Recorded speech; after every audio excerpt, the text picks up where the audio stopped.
può essere un contrabbandiere. L'elicottero adesso sta intercettando questo mezzo e vedrete poi la manovra che effettuerà per poterlo controllare e al limite indirizzare il pilota verso il porto più vicino dove potrà essere poi controllato. L'elicottero obbligando l'equipaggio del motoscafo a fermarsi per poter essere poi controllato da altre forze di polizia, compresa la Guardia di Finanza, che con altri mezzi navali questa volta raggiungerà il motoscafo ad alta velocità, come voi vedete, ma l'elicottero che può viaggiare, abbiamo detto, fino a 281 km/h non si lascerà certamente sfuggire a questo intruso, questo delinquente che in questo momento sta cercando di sfuggire al braccaggio della polizia in questo momento. L'elicottero comunque è un elicottero molto versatile, può raggiungere, pensate, anche 4.500 metri di quota e può portare a bordo, oltre all'equipaggio, altre 4 persone, quindi può portare fino a 6 persone, ed è impiegato anche nel soccorso effettivo. Ora vedete l'elicottero è quasi sopra il motoscafo, che non può più sfuggire naturalmente a questo punto, malgrado tutti i tentativi che fa. L'elicottero ovviamente può essere anche armato nel caso ci fosse una reazione da parte dell'equipaggio del motoscafo, può essere armato nel senso che può intervenire e reagire secondo le sue norme di ingaggio, può reagire all'azione ostile che viene eventualmente prodotta nei suoi confronti. È molto bello questo elicottero, la forma, il rotore intanto è pentapala, vuol dire che ha 5 pale e gli dà una grandissima stabilità. Infatti è un elicottero che si presta in maniera ottimale al soccorso di persone traumatizzate. Può vedere, effettua qualche manovra per dimostrare proprio la sua manovrabilità.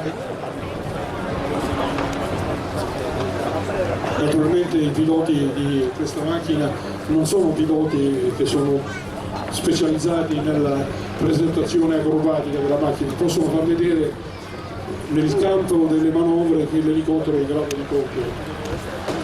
L'elicottero pesa al massimo al decollo da 1700 kg e il suo peso normale è di 1400 kg.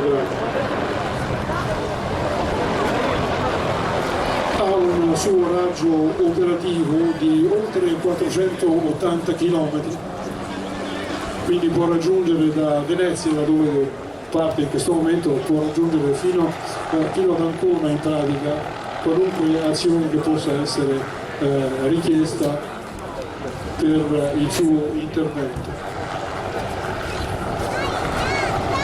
La visibilità potenziale dal posto di pilotaggio è di oltre 270 gradi. Vedete adesso questa traslazione laterale dell'elicottero che dimostra proprio le qualità della macchina, e un'altra delle caratteristiche lo vedete proprio salire all'indietro, ed è questa una delle caratteristiche che abbiamo messo in mostra anche l'elicottero il 139 e poi lo farà anche il 101, cioè andando all'indietro e salendo, spiralando, non ingerisce il motore, non ingerisce i gas di scarico che potrebbero comportare dei problemi alla turbina.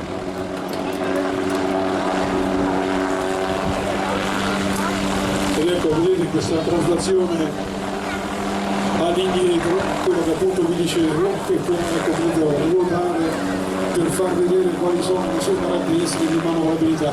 Gli scapponi servono al pilota per poter ammanare anche nelle vicinanze del motoscafo o del mezzo navale che deve essere fermato. L'elicottero ha la capacità di resistere con questi scapponi fino alla forza, e non so quale forza sia, ma loro dicono mare 3.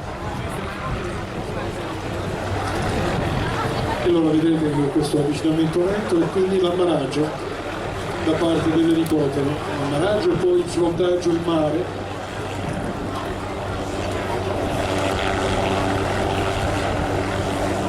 Molto bella questa manovra dimostra proprio quali sono le caratteristiche di questa macchina. Ripeto, è un elicottero che è nato negli Stati Uniti ed è costruito in Italia dalla Nardi Hughes. L'elicottero è uno Hughes 500, noto nella terminologia militare americana dell'esercito come Cayuse, il nome di una tribù indiana, perché gli elicotteri americani hanno quasi tutti i nomi di tribù indiane, perché vogliono riproporre il carattere di esploratori da parte degli elicotteri, dagli elicotteri piccoli agli elicotteri grandi come lo Chinook. Per esempio anche Chinook è una tribù di elicottero bimotore, come vedete, con 2 motori con doppio rotore. Ecco di fronte a me col faro di atterraggio acceso che effettua il suo saluto, e quindi noi possiamo alzarci in piedi e salutarlo anche noi e ringraziarlo del capitano per questa sua dimostrazione.